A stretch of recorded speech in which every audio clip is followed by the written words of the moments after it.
बेलपत्री आप शिवलिंग पर पहले चढ़ा रहे हैं, उसके बाद जल चढ़ा रहे हैं। दूसरा, जल चढ़ाने के बाद बेलपत्र चढ़ा रहे हैं। ये दो अलग अलग क्रम है शंकर भगवान की पूजन के। आप समझ लीजिएगा जरा, ये प्रसंग कभी नहीं आया, आज आया है तो उसको समझ लीजिए।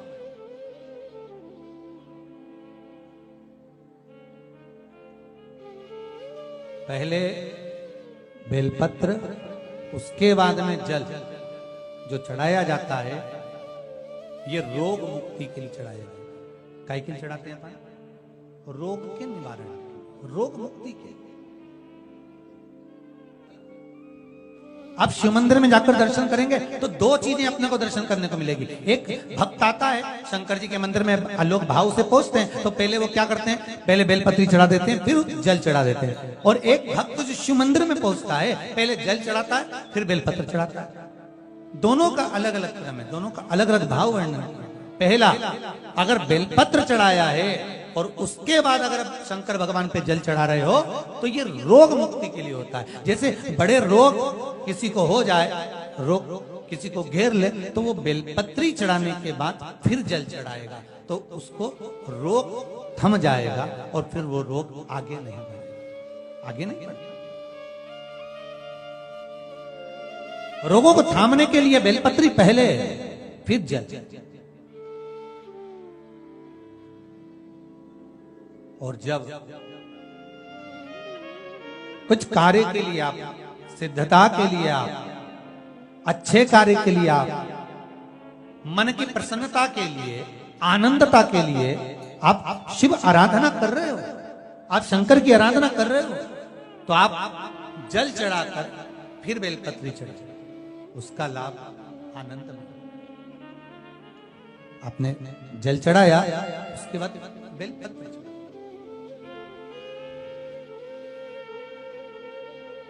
बस एक बात का स्मरण आपको होना चाहिए शिव महापुराण का, कि जब भी आप भगवान शंकर को बेलपत्र चढ़ाते हैं, बेलपत्र समर्पित करते हैं, बेलपत्र समर्पित करते समय प्रयास करा करें कि ये बेलपत्र को जब भी आप समर्पित करें, प्रयास करें कि बीच की जो पत्ती होती है बेलपत्र की, मध्य की जो पत्ती होती है, उसको अंगुष्ठ से पकड़ा जाए।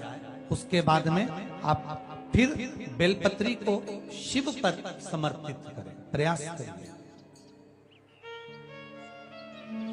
बेलपत्र जो हम भगवान शंकर को समर्पित करते हैं, उसका मध्य जो भाग होता है, बेलपत्री का जो 3 देवताओं का मध्य जो भाग होता है, उसको पकड़कर बेलपत्री को शिव को समर्पित करना है। पूर्व की कथाओं में यह भी वर्णन किया है कि बेलपत्री की डंडी का मुख कहां होना चाहिए।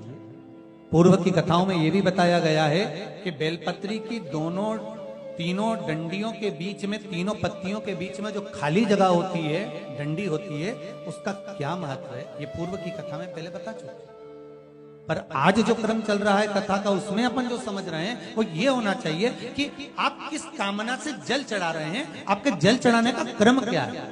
अगर आप रोग मुक्ति के लिए चढ़ा रहे हैं तो पहले बेलपत्र चढ़ेगी, फिर जल चढ़ेगा। आप कार्य सिद्धि के लिए चढ़ा रहे हैं, पहले जल चढ़ेगा, फिर बेलपत्र चढ़ेगी। महाराज, शिव महापुराण की कथा कहती है, जब भगवान ओघड़दानी शिव करुणा करने के लिए अग्रणी होते हैं, तब ये भूल जाते हैं कि व्यक्ति का पाप कर्म क्या है। व्यक्ति का पाप कर्म क्या, वो भूल गए। उनने तो केवल एक चीज का धारण करा है कि ये मेरा अपना जीव है, मेरे दरवाजे पर आता है, स्मरण करता है, एक लोटा पानी चढ़ाता है, बेलपत्र समर्पित करता है, बस ये मेरा अपना हो गया। और आपको पहले भी कथा में कहा है, जब आपके जीवन में ऐसा लगने लगे कि हाँ बहुत कष्ट है, कर्जा भी बढ़ गया, तकलीफें भी बढ़ गई, बहुत दुख भी बढ़ रहा है, कहीं परिवार सही नहीं चल रहा है, तो प्रयास करते रहा करो। हफ्ते में एक बार एक चावल का दाना जल के पात्र में डाल लिया, एक काली मिर्च जल के पात्र में डाल ली, और उस जल को ले गए, थोड़ा सा चंदन का छींटा डाल दिया, ले जाकर शिव जी को समर्पित कर दिया। दूसरे के यहाँ की निंदा, दूसरे के यहाँ की चुगली, दूसरे के यहाँ की बुराई अपने यहाँ लेकर मत आओ। ईमानदारी से बोलो। कोई तुम्हारे दरवाजे पर कचरा पटक जाए तो तुम्हें कैसा लगे? अच्छे से बोलो जरा। बुरा लगेगा ना? अच्छा तो नहीं लगेगा। रोज रोज कोई कचरा पटकेगा तो और बुरा लगेगा। 30 त्योहार पे कोई कचरा पटकेगा कितना बुरा लगेगा। दरवाजे पर कचरा नहीं होना, दरवाजा साफ होना। परंतु एक विचार करो, रोज तुम्हारी पड़ोसन, कोई रोज तुम्हारा रिश्तेदार, रोज तुम्हारा कोई नातेदार तुम्हारे दरवाजे पर कचरा पटकता है, ये भी तो दरवाजा है भगवान के आने का और जाने का। कथा कहां से आ रही है? यहीं से। ये भगवान का प्रवेश द्वार है, ये भी प्रवेश द्वार है, ये भी प्रवेश द्वार है भगवान के आने का। दर्शन करोगे तो भगवान प्रवेश करेगा, कानों से श्रवण करोगे तो भगवान प्रवेश करेगा, मुख से भजन करोगे तो भगवान प्रवेश करेगा। ये प्रवेश द्वार है। दरवाजे पर कोई कचरा पटक गया कितना बुरा लगा। और रोज तुम्हारी पड़ोसन, नातेदार, रिश्तेदार रोज कचरा पटकते हैं और तुम चाय पिला पिला के कचरा पटकवाती हो। और क्या बोल रही थी जरा बता तो, और क्या बोल रही थी जरा बता तो लिख दो ना कान के ऊपर डस्टबिन और नीचे लिख दो यूज मी। मेरा कान थोड़ी ना कचरे का डब्बा है, कचरे का डब्बा है। पटको कचरा, जितना पटक सकते हो कचरा पटक। अपने इन दरवाजों को स्वच्छ रखिए, साफ रखिए, निर्मल रखिए।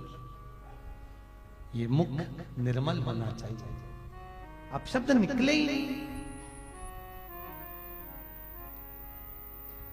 कोई कितना भी बोले पर अपने को अपशब्द नहीं बोलना, कितना भी। एक पत्नी ने अपने पति से एक बार लड़ाई में कह दिया तुम तो जानवर हो। पति कितना सीधा साधा, एक बार भी नहीं बोला। वो बोला तो बिल्कुल सही कह रही है, मैं जानवर हूं। क्यों जानवर हूं? क्योंकि तू मेरी जान में तेरा वर। गलत नहीं कहा, शब्द। लड़ाई करना हो तो बहुत सारे शब्द हैं, और नहीं करना हो तो सबका तो, सबका तो बोल रही। कोई कितना ही पूछे अपने को बोलना ही नहीं है, क्या बोले। कभी कभी ऐसा हो जाता है पत्नी को लड़ने की याद आती है तो जान करके लड़े होता है। क्योंकि दोनों में माता पार्वती जी ने शंकर जी से मांगा ही क्या था? भोलेनाथ। भगवान शिव बोले मांग क्या चाहिए? पार्वती जी बोली एक वर दे दो। क्या वर दे दो? 2 वर चाहिए। कौन कौन सा वर? कि एक वर तो ये दीजिए कि पति पत्नी में आपस में जब झगड़ा हो तो उनमें प्रेम बढ़े। ये पार्वती जी ने मांगा था। भगवान शंकर ने कहा तथास्तु, जो पति पत्नी आपस में झगड़ेंगे उनमें बहुत प्रेम बढ़ेगा। तुम देखना पति पत्नी कितना भी झगड़ा कर ले, पति अगर झगड़ के दुकान चले जाए, ऑफिस चले जाए, कहीं पे भी चले जाए, आते से पूछेगा क्यों रे तेरी मम्मी कहां गई? आते से पूछेगा। कितना ही झगड़ा हो जाए परंतु प्रेम बढ़ता। और पार्वती जी ने दूसरा वर मांगा था क्या? कि काशी में जो मरेगा उसको गुरु मंत्र तुम्हें देना पड़ेगा। भगवान शंकर ने कहा ये तो हो ही नहीं सकता, मैं गुरु मंत्र नहीं दूंगा, संसार के लोगों को मैं गुरु मंत्र दूं। पार्वती ने कहा गुरु मंत्र तो तुम्हें देना पड़ेगा। भगवान शंकर ने मना कर दिया। पार्वती जिद पे अड़ गई। भगवान शंकर ने कहा अच्छा ठीक है, तू कह रही है तो मैं गुरु मंत्र दे दूंगा। पार्वती जी ने कहा मुझे कैसे मालूम पड़ेगा कि मरने वाले को तुमने गुरु मंत्र दिया? कोई प्रूफ होना चाहिए ना।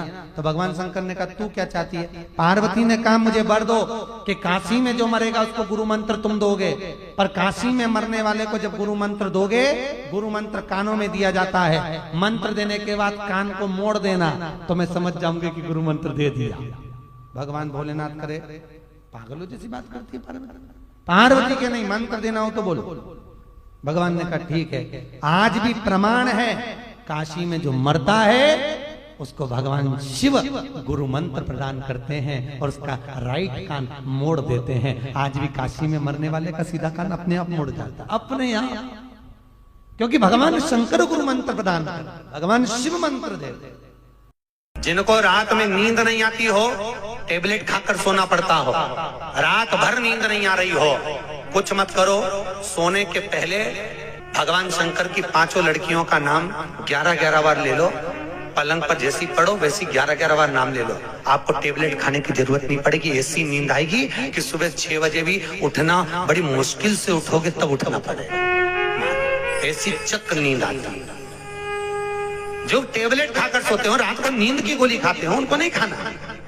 भगवान शंकर की 5 बेटियों का नाम भारत, याद रखिए, जिनको स्वप्न में सांप दिखते हो, सर्प नजर आते हो, या घर के बाहर या घर के अंदर बार बार सांप आते हो, तो भगवान शंकर की 5 लड़कियों का नाम लेकर पान के पत्ते पर चंदन से 5 सांप बनाकर शंकर भगवान को छुलाकर जिसको स्वप्न दिखते हैं उसके ऊपर से 21 बार उसार कर बहते हुए पानी में डाल दीजिए। स्वप्न में कभी सांप नहीं नजर आएंगे, जिंदगी में कभी नहीं दिखेंगे। स्वप्न में सांप सर्प नजर आएंगे।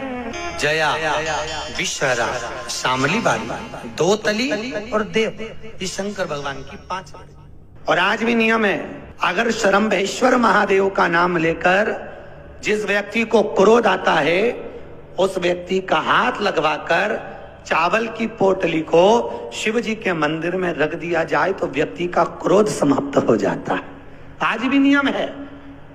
भगवान शिव का शरम्भ रूप धारण किया, तो चावल का उपयोग नहीं कर सकते, उनसे निवेदन है, एक मोली यानी लच्छा, कोई बद्री नारायण जा रहा हो, जिस व्यक्ति को बहुत क्रोध आता हो उस व्यक्ति के नाम का वो लच्छा भेज दो और नरसिंह शिला पर उसको पटकवा दो।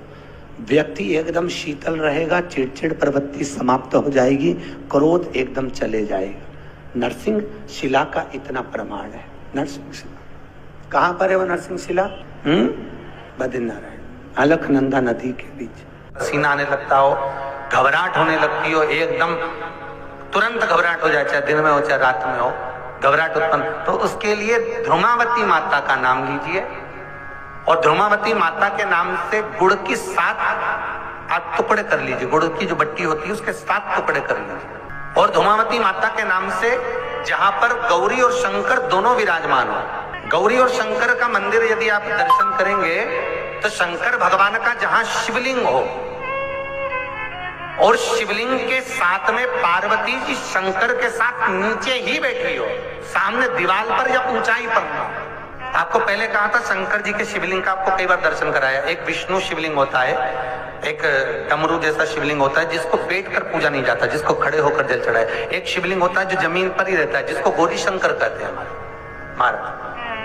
तो गौरी शंकर का स्मरण कर कर, उमा महेश का स्मरण कर कर, जो शिवलिंग जमीन पर हो और पार्वती जी भी जमीन पर ही स्थापित, गौरी शंकर का स्मरण कर कर शंकर भगवान पर प्रदोष काल में समय के शाम के समय पर सूर्य अस्त के कुछ ही क्षण में वो गुड़ की डिलियां आप शंकर भगवान को चढ़ा दीजिए और गौरी माता का स्मरण कर कर उसको उठाकर ले आइए। जिस दिन उठाकर लेकर आए, शनिवार, रविवार, सोमवार, मंगलवार, ऐसे 7 दिन लगातार दरवाजे के बाहर उसी शिव मंदिर के द्वार पर बैठकर आप वो गुड़ की डली को खा लीजिए। महाराज, जिंदगी में कभी घबराहट नहीं हो सकती, सिर दर्द नहीं हो सकता, बेचैनी नहीं हो सकती और पसीना नहीं आ सकता घबराहट के कारण। रात को चक सो आनंदमय, पर गौरी शंकर होना चाहिए। कभी लगे गुरुदेव आज हमारे को बहुत थकान लग रही है, शरीर बेकार लग रहा है, सिर दर्द हो रहा है, शरीर में बेकार बहुत कष्ट उत्पन्न हो रहा है, पीपल के पत्ते की 5 पत्ते पीपल के थाली के अंदर रखो और उस पे भोजन करो शंकर जी का कुंदकेश्वर महादेव का नाम लेकर। कौन से महादेव? एक बार जम के बोलिए, कुंदकेश्वर। कुंदकेश्वर महादेव का नाम लेकर भोजन करना प्रारंभ करो। 15 से 20 मिनट लगते हैं, हमारे टेबलेट खाने की जरूरत नहीं पड़ती। सिर दर्द बंद, शरीर कितना भी दुख रहा हो उसमें आराम लगना प्रारंभ हो जाता है। कुंदकेश्वर महादेव का नाम सुख की अनुभूति कराता है, शरीर के रोग को मिटाने के। कुंदकेश्वर शिव का एक संबोधन है। बहुत ध्यान से सुनना भाई, जो अपनी जिंदगी से बहुत तंग आ गए हो, परेशान हो गए हो, कष्टमय जीवन जी रहे हो, बहुत दुखी हो गए हो, उनके लिए ये स्कंद पुराण का चरित्र फिर मिले ना मिले, आप प्रेम से सुनिए। पहला, प्रदोष काल में शाम का समय सूर्य डूब रहा हो, बस डूबा ही हो, और उस समय पर सूर्य के डूबन के तुरंत बाद बाबा को धतूरे के साथ में बेलपत्री ना चढ़ाते हुए बेलपत्री के वृक्ष के 7 कांटे बाबा के शिवलिंग पर समर्पित करे जाते हैं। महाराज, अपनी जिंदगी में अड़चनों को हटाने के लिए फिर आप जिस व्यापार में उतरे, जिस व्यवसाय में उतरे, जिस नौकरी में उतरे, आप दिल से करें, आपको तरक्की मिलेगी। आप हार नहीं सकते, नीचे नहीं आ सकते, उन्नति पर ही चढ़ेंगे। दूसरा, मध्याह्न का समय। महाराज, मध्याह्न का समय दोपहर के ठीक 12 बजे चाहे फिर वो कोई भी दिन हो हमारा, उस दिन भी धतूरे के साथ बाबा को 7 कांटे बेलपत्री के वृक्ष के समर्पित होते हैं महाराज। इसमें आप ये वाले जो कांटे हैं जो दोपहर 12 बजे वाले हैं, अगर कोई मदिरा पीने वाला हो, व्यसन में डूबने वाला हो, कोई जुआ खेलने वाला हो, कोई गलत वैश्यावृत्ति करने वाला या अपने मार्ग से विचलित कोई व्यक्ति है, उसके लिए भी ये कांटे बहुत काम आते हैं। दूसरा, पार्वती तेरे द्वारा तेरे नयन अश्रु से जो प्रकटा हुआ बेल का वृक्ष है, द्वितीय शूल मैं वहां धारण करूं। तृतीय शूल, तीसरा शूल जो वर्णन करा गया महाराज, भगवान जो भी दूसरा सोमवार पड़े, जो भी पड़े, उस दूसरे सोमवार में रात्रि के समय पर, अर्थात शास्त्र अब घड़ी और पल का स्मरण करेंगे तो रात्रि के बजेंगे 10 से 12 बजे महाराज, 10 से 12 के बीच में धतूरे के साथ बाबा को शूल समर्पित होता है महाराज। ये भी हमारी बाधाओं को, हमारी तकलीफों को, व्यापार व्यवसाय के लिए, नौकरी सर्विस के लिए, बहुत सारे एग्जाम में आप बैठ लिए, गवर्नमेंट एग्जाम के लिए बैठ लिए, नहीं हो रहा, ये 3 बार मेरे शंकर को बेलपत्री के वृक्ष के शूल समर्पित होते हैं, उसका आनंद। फिर निवेदन करूंगा, दुनिया में ऐसा कोई समस्या नहीं